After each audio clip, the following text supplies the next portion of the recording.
GRIAS Academy.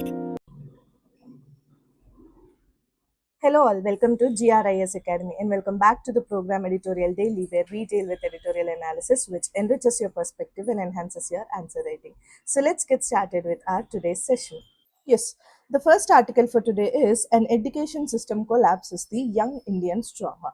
So this article is will discuss which is an editorial which is an important editorial titled An Education System Collapse, which is Young Indians Trauma. So this article basically argues that the Indian education system is facing serious challenges. As we are seeing the protests in the Delhi near the Jantar Mantar, which is leading to the frustration and protests among the students. Okay, while the article reflects the author's opinion, it raises the several important issues that are relevant for the competitive exams and the public policy discussions. Okay, basically, when we see this article is given by Mrs. Sonia Gandhi, who is the chairperson of the Congress Party, Congress Parliamentary Party. Okay, basically, when we see the education is a foundation of nation's development, education is basically a foundation of nation's development. So, a strong educational system creates a skilled citizens, it promotes innovation and ensures the social mobility.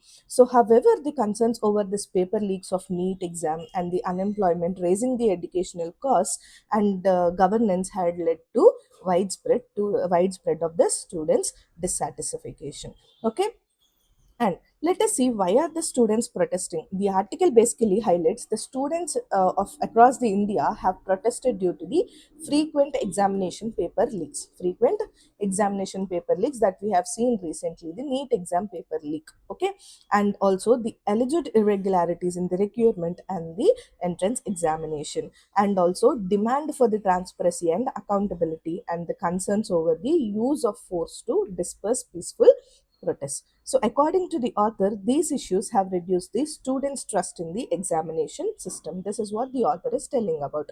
And also, if we see the decline in the public education, obviously, this article also argues that the government investments, basically, the government investments in the public education has kept pace with the growing needs, and the private educational institutions have expanded rapidly, and the families are spreading large amounts on coaching and private educations. So higher the education has become expensive, making access difficult for the economically weaker sections. So based on all this, which this article is arguing, the impact of this is increased financial burden on families and also growing the inequalities in access to quality education. Okay, and there are few more problems in the examination system which the author is pointing several issues like the repeated paper leaks and the dependency on the centralized examinations, and also the alleged weakness in the national testing agency, which is NTA, and delays and uncertainty which is affecting the students careers. So based on all these, the result is that the students lose their confidence in the fairness and credibility of the examinations they are writing. This is what the author is arguing in this. Okay, let us see this article in a complete detailed way. And yes, the topic is An Education System Collapse, Young India's Trauma. And the author of this article is Sonia Gandhi. She is a chairperson of the Congress Parliamentary Party. So, our youth deserves education, not the repression. From this article, which we can see. And the context of this article is basically the peaceful students who has led the protests against the paper leaks and the systemic the decay in the education has gained the momentum across India, where the students has demanded the accountability and the comprehensive reforms but face state repression instead of the solutions. This is what the main article is talking about. Okay, now, and it is also linked, we can link this article to our GS paper 2, that is the governance topic, and also to the GS paper 3, that is about the education, human resource, inclusive growth and issues which is rising out of their design and implementation. Okay, now let us see the core concept of this article. The core concept basically starts with the government response to students' protest. As the protests are happening near the Jantar Mantar of Delhi, based on this protest, the government response we will see first. The protest context. What is the context of the protest? It is basically the peaceful student led with the protests against the examination paper leaks like NEET and the systemic decay in the education have been gathering the momentum. Okay, and what are the demands of the students when for this protest is accountability from the government of India and the comprehensive educational reform. Okay, and what is the state crackdown for this? On July 20, which is a very black day for us, that in near the Delhi police and the CAPFs used tear gas and the lathi charges and pellets against the peaceful protesters who are doing against the paper leak. Okay, and coming to the political narrative, if we see this dissent continues to be labeled as the anti-national, with the government using conspiracy theories rather than introspecting on policy failures. Okay, now this is the perspective of the government. When we come to the public decline of this public education, if we see, obviously in the budget has cut down for this education. Like the public funding has been reduced to 50 percentage for schools, 50 percentage for school education, and 33 percentage for higher education in the total budget proportion. Okay, and also in when we see this public versus the private school shifts overall in the last 12 years, nearly 1 lakh public sector schools has been closed and 43,000 of private sector schools has been raised. Okay, which are affiliated with the Rashtriya Seva Swami Sevak Sangh. Okay, next, if we see the funding model shift also which is happening in the educational system, the University Grants Commission, that is the UGC, has reduced the direct grants to university, which is pushing them towards the high interest loans for the students, and also the leading to increased tuition fees. Okay, and also the commercialization costs, like the private coaching fees for the exams like NEET or any other high end examinations are comparable to the government's overall public education investment, which is placing the immense financial and mental burdens on the families and students. Okay, next, coming to the structural issues in the testing system, the over centralization, basically the education system is over centralized. Like the centralization like the national testing agency for the exams like NEET and CUET has replaced the state and university level testing systems. Okay, and coming to this NTA vulnerabilities, if we see, the NTA is understaffed and heavily reliant on the private contractors, which is leading to 152 paper leaks, especially 9 paper leaks from the NTA when it is formed from 2017.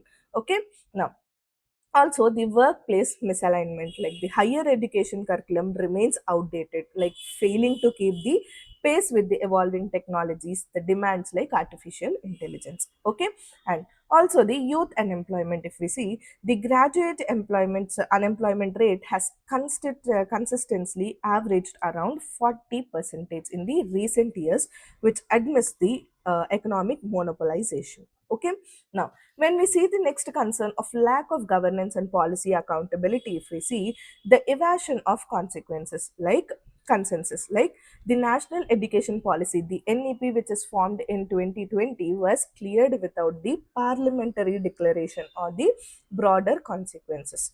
Okay, so and also the lack of NTA accountability. Obviously, the NTA has remains a body which is created by the cabinet decision, but without a direct parliamentary oversight. Okay, next, rejection of recommendations. The education minister has publicly has dismissed the recommendations made by the parliamentary standing committee on education. Okay, this is one of the major concern of lack of governance and policy accountability. Okay, now when we see this public education, the key facts and trends which we are facing in this public education is, first is the drastic budget cuts. As we have discussed, the public funding from the government has been reduced by 50 percentage for schools education and 33 percentage for the higher education in total budget, which is total budget proportion. Okay, and also the closure of public schools, approximately 1 lakh of public schools has been closed and 43,000 of private sector schools has been come up in the last 12 years. Okay, next, the funding shift model. Obviously, funding model shift, that is the UGC has reduced the guarantee to the grants to the universities directly, and the universities has pushed for the high interest loans and the increase in the tuition fees. Okay, now commercialization of coachings. Obviously, exams like NEET and all as the more what you call them comparable to the government's public education investment. So the financial and the mental burden on the families and students is immense. So education is increasingly become a privilege, not a right, which is driven by the privatization, commercialization, and public neglect. Okay, this is about the public education, which we can take out from the key facts and trends. Okay, next, failures in testing and assessment system. What are the failures? If we see, over centralization of exams, like this national testing agency which has formed in 2017 has centralized the key exams like NEET and CUET. Okay, next, and replaced the state and university level system testings, which is reducing local accountability. Okay, next, what are the NTA vulnerabilities? The NTA is understaffed and heavily dependent on the private contractors, so that 152 papers have been leaked so far, and especially from the NTA, 9 papers have been leaked over the last 12 years. I mean, 152 papers from last 12 years, but specifically 9 papers from the NTA when it is formed in 2017. Okay, next, outdated curriculum and skill mismatch. That is higher education curriculum which is remains still outdated and theory heavy, so it fails to align with emerging technologies like artificial intelligence and the industry needs. Next, coming to the raising youth unemployment. Obviously, when the all the graduates and the unemployment rate has consistently averaged around 40 percentage in the recent years, which is where the economic monopolization and the jobless growth worsens the crisis. So, a flawed testing ecosystem and the outdated education undermine merit and the mental well-being and accountability and employability has been taken. Okay, now let us see the lack of governance and policy accountability in detail. If we see the evasion of consensus, obviously this national education policy, the NEP, which is formed in 2020, was cleared without any parliamentary declarations, and there is no wide consultations with the state's educators, the students, or the experts. This is what the evasion of consensus. Okay, next, lack of NTA accountability. Obviously, the NTA was created by a cabinet decision.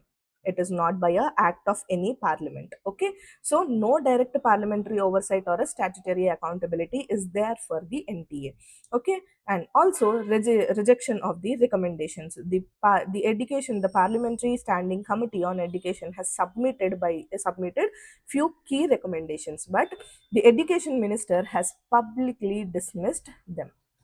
He publicly dismissed them. Okay, next, the weak democratic oversight. Due to this critical education reforms and the decisions bypass institutional checks and balances has created a democratic deficit in educational governance. Okay, policy making without participation, transparency, and accountability leads to a systemic decay and public disrupt. Okay, next, what is the impact on studies and society by all this is, first is the mental trauma and anxiety. So uncertain exam leaks and the financial pressure causes the severe stress and the emotional trauma. Next is the erosion of trust. Obviously, who will trust when the papers are leaking and all? Who has the trust on it? So the repeated failures has eroded the trust in the trust on insurance institutions, the governance, and the fairness of the opportunity, and also deepening inequality. It is privileged students, they thrive through resources and coaching, and while the poor are left behind. Okay, next, rise in the dissent.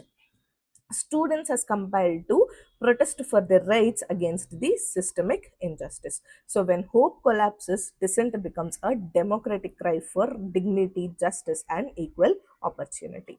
Okay, now call to action. What is the way forward which we can write for this is, article is stand with the youth. Recognize the students' protest as a legitimate cry against the injustice, not as an anti national act. And also protect and strengthen public education, increase the public investment in schools and universities, which ensures the quality infrastructure, faculty, and the learning resources, and also ensure the transparency and accountability by bringing the NTA under the parliamentary oversight and conduct the independent investigations into paper leaks. Okay, and next is the reform assessment and curriculum.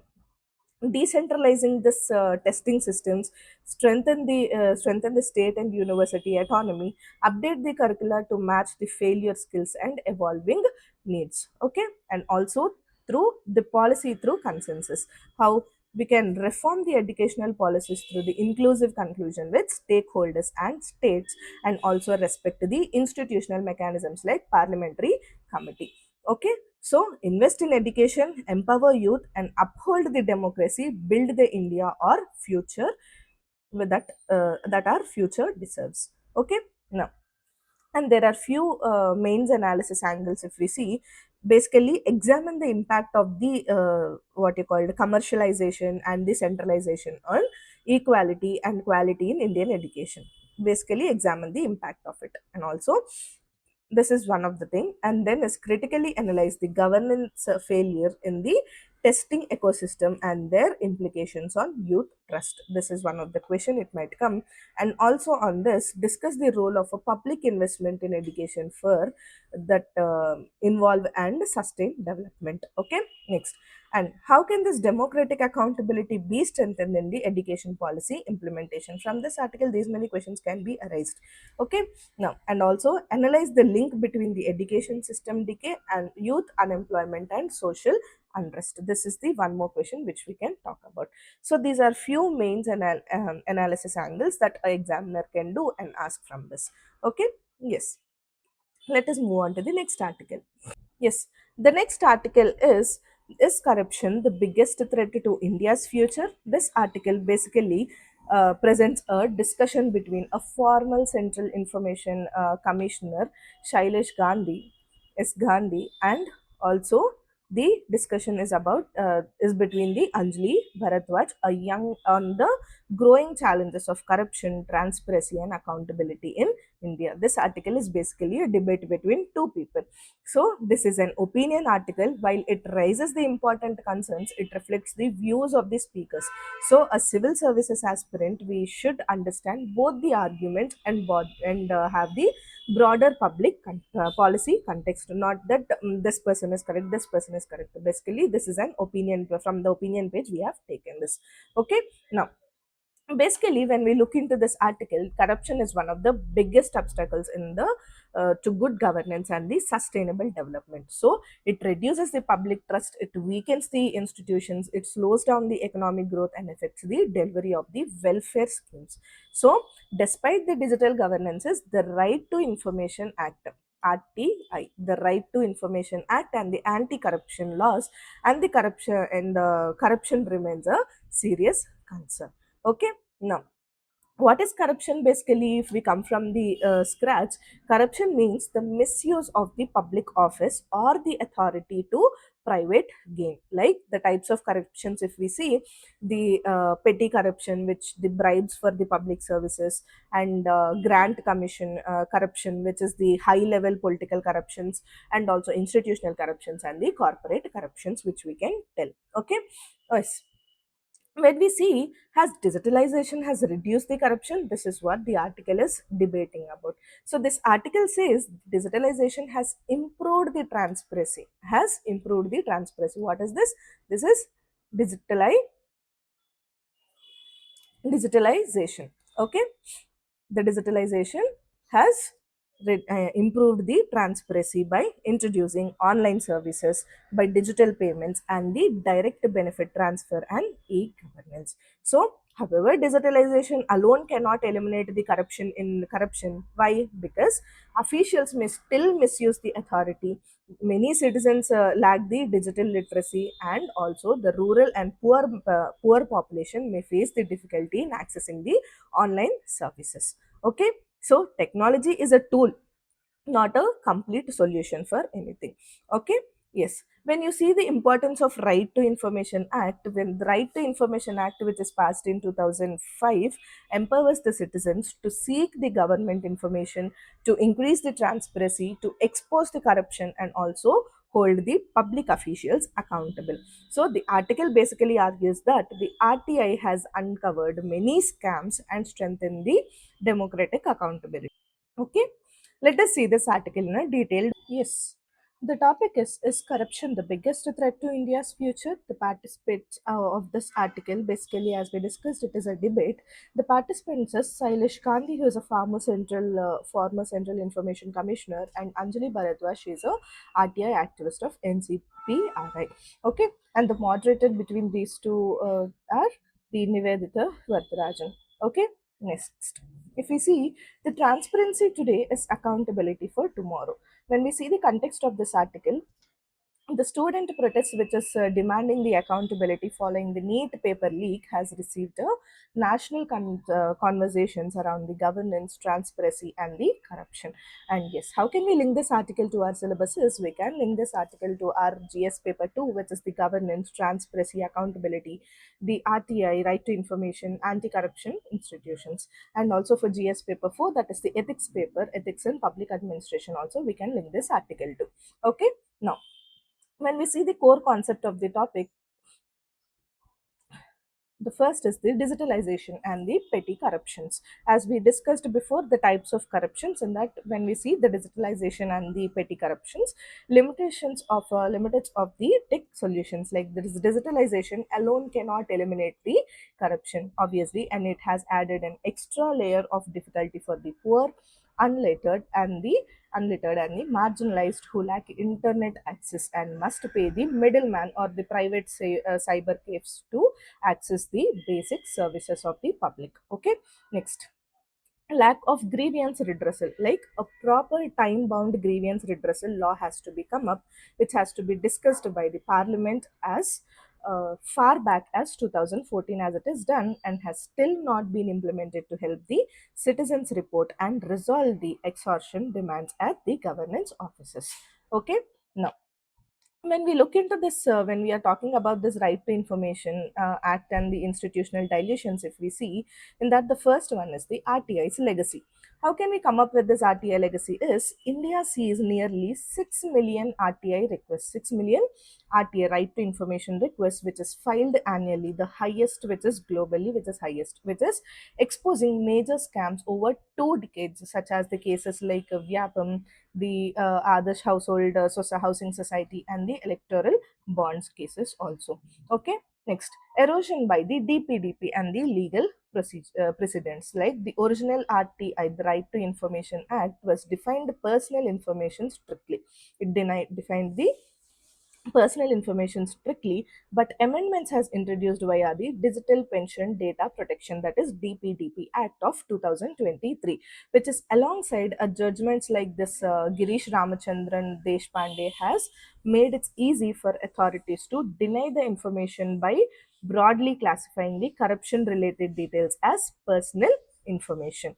Okay, this is one of the thing which has been this amendment has come up with the DPDP Act. Okay, next, weakening the anti-corruption laws. Section 17 capital A. Section 17 capital A has introduced into the provisions of into the Prevention of Corruption Act, which requires the prior government permission to investigate the public servants, creating a proactive barrier for the officials which are accused of corruption.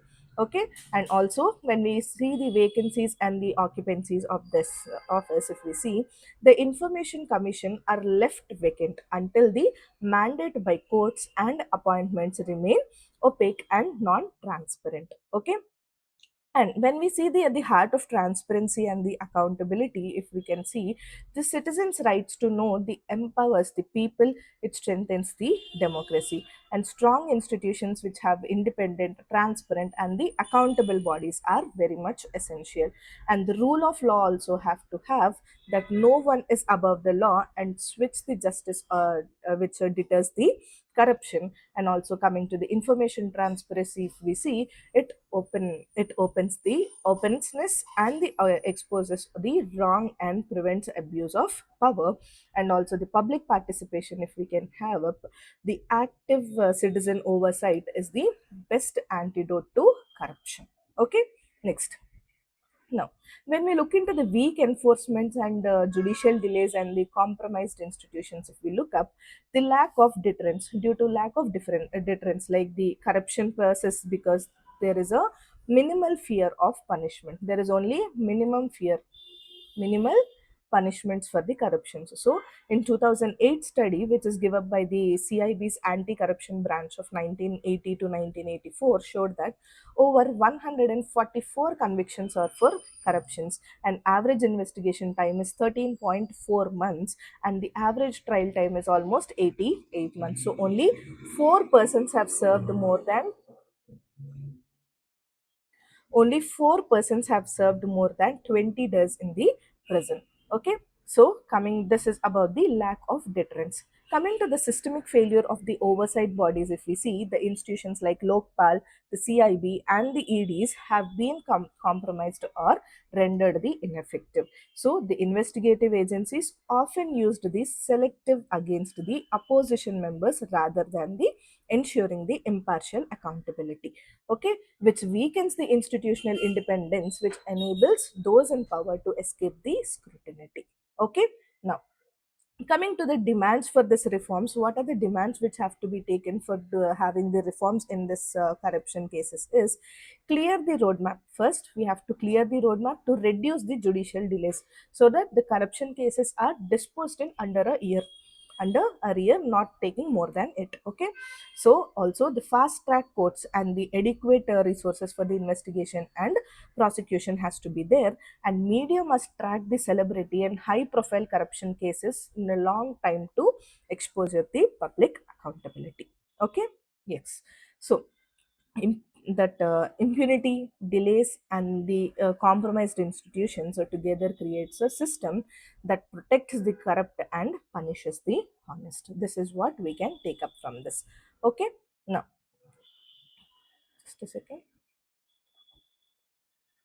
Yes, when we look up to the human economic cost of corruption, if we see the basic services which are undermined, like leakage in the rations, healthcare, education, and the welfare schemes, which denies the citizens their basic rights. Okay, and also the crony capitalism and the inequality, like it favors a few, excludes many, and windows the economic inequality. It widens the economic inequality. Next is the democratic institutions which are subverted, like the corruption corridors, which is public trust and weakens the democratic processes and institutions.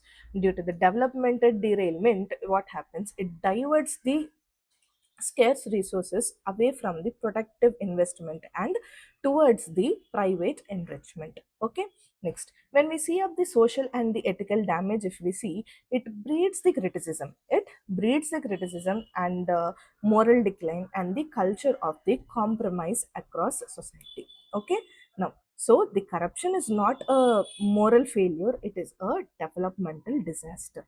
Okay, now when we see the global standing, where does the India stand globally is the rule of law index, which is given in 2025, the World Justice Project, the 79th out of 142 countries are India. Okay, and the Transparency International Corruption Perceptions Index, which is given in 2024, says that India stands 96th place out of 180 countries. And also, what it indicates, because of the low trust in the justice system, weak anti-corruption enforcements, and the poor accountability mechanisms, we are lacking in this cases. Okay, so India's poor global ranking, which reflects the deep systemic weakness that demands the urgent reforms in the what you call this corruption cases, legally or the judicially, or what you call the constitutionally. Okay, yes. When we look into the way forward of it, which is building an integrity architecture, if we have to talk about the way forward of this article, first we have to start about the strengthening the institutions. Basically, when institutions are very much strengthened, the corruption also decreases. Like, it ensures the independency of the Lokpal, the ED, the CIB, so the information commissions and the state vigilance. Okay, and also enforce the grievance redressal law, which enacts a strong time bound law for effective citizen relief and accountability. Okay, and also protect the RTI, the right to information, which safeguards the safeguard the RTI Act from dilution, which ensures the maximum disclosure in public intent. Okay, and also the fast track justice, not delaying the justices of this what you call it, this corruptions and all. The fast trial courts has to be there to close this corruption cases also. So dedicated courts, the strict timelines and the accountability at every stage of prosecution is very much important. Okay, and also promote the citizenship oversight. Like, when you say the empowers the citizens, media and the civil society as partners in the transparency and accountability. And also ethics and values, if we see, to rebuild the ethics in public life and education from the ground up. Okay, so only a strong combination of the institutions, laws, citizen participation and the ethical leadership can build a corruption free India. Okay, and how can we look up this article into a mains angles? If we see, first there are few questions you can come up with this. Okay, analyze the topic completely and download this PDF and see the questions completely and answer it and send us to the Telegram channel so that we can correct your papers. Okay. Yes. And yes, these are the two articles for today we have discussed. I hope everyone liked this video. To have a detailed PDF of it, do visit our website and download it from there. And do like, subscribe, and follow our YouTube channel. And for more editorial analysis, and do follow our Instagram ID and Telegram ID for your UPSC preparations. And I'll see you all tomorrow with another editorial analysis. Thank you.